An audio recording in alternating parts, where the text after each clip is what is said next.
সকালের জীবন খাদ্য।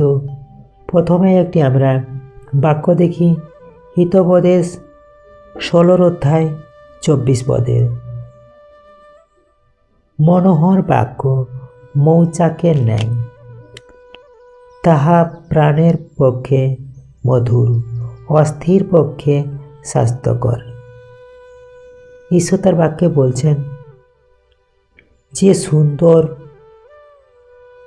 সদয় ও সত্য কথার শক্তি কত গভীর।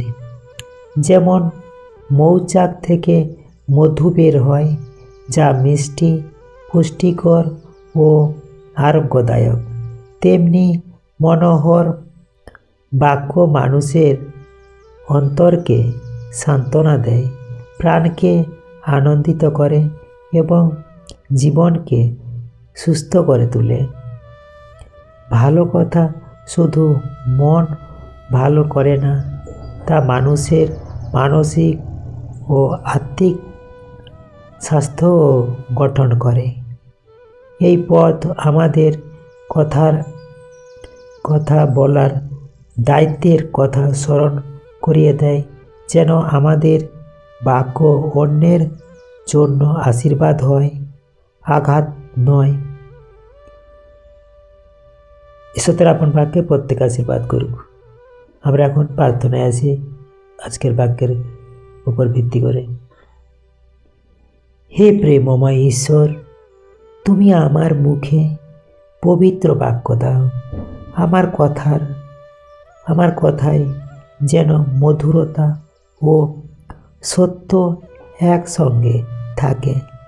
আমি যা বলি তা যেন ভাঙে না, বরং গড়ে তোলে। আমার বাক্য যেন ক্লান্ত প্রাণকে শান্তি দেয়।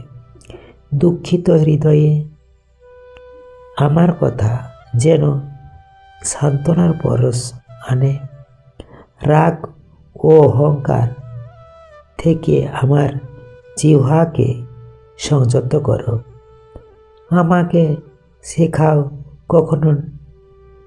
কখন নীরব থাকতে হয় আর কখন প্রেমের সাথে সত্য বলতে হয়।